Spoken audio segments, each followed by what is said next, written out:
Maayong adlaw mga bata. Welcome to DG Teach, where we always click to learn. So, ako si Teacher Paul. Ug sa kini nga video, atong i-explore ang different features sa Microsoft Word. Akong ipakita ninyo ang step by step kung saan paggamit o paghimo sa watermark, page color, page borders, header and footer, and lastly, how to add page number. So, let's get started. For nato istoryahan tong mga gipang mention ako ganina, ato sang ilailahon ang mga user interface sa Microsoft Word.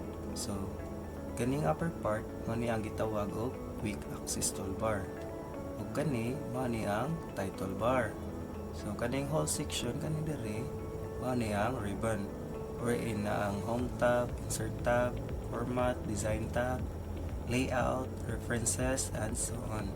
So, diri sa kilid mo ni ang scroll bar, diri ang status bar, wherein mailhanin mo ang page number o ang number of words. This time, atong pag-istoryahan ang mga different features sa Microsoft Word. So, ania ang pipila ka mga features na atong magamit aron ma-enhance ang pagrepresentar sa atong document. First, watermark. So, kining watermark, mao ni ang gamiton kaniyang text or logo aron mailhan ang status sa imong document. If it is confidential, disclaimers, or urgent. So, let's see example kaning confidential. So, mabutang na siya sa background sa imong document.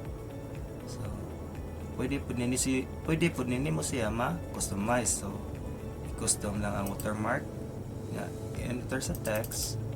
So for example, ato ibutan diri ang not for sale na.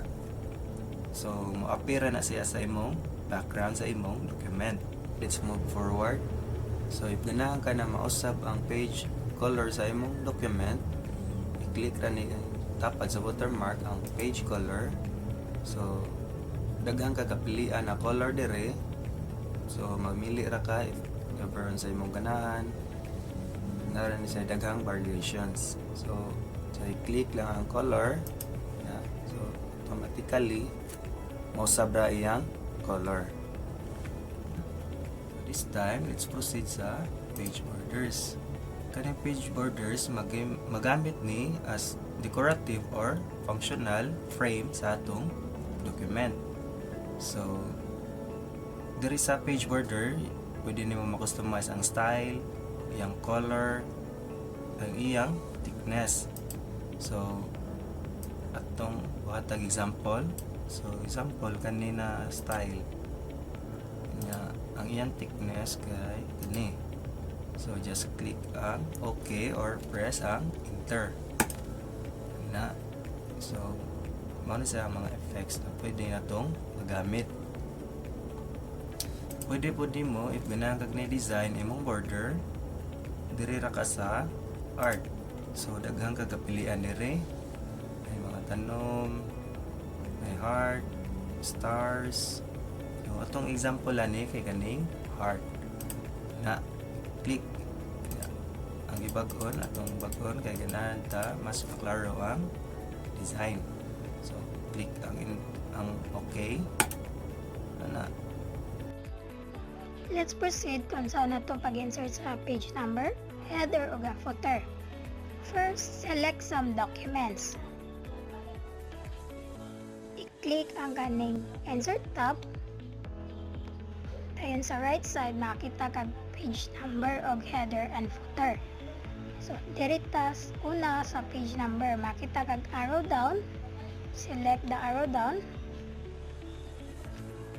Makita kag lain-lain klaseng format. Sa imong ganahang na format, hindi makita kag inani sa page number. Okay, highlight, tapos select one sa page number. Ayan, dire sa hari ka sa babaw, ibutang ang header. Ipagbutang o unsay gusto nimo na ibutang sa imong header.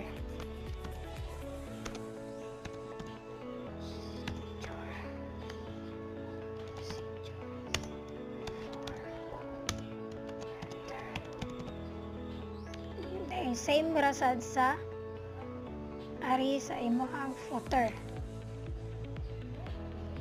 Pagbutang sad kung unsay butang sa imong footer.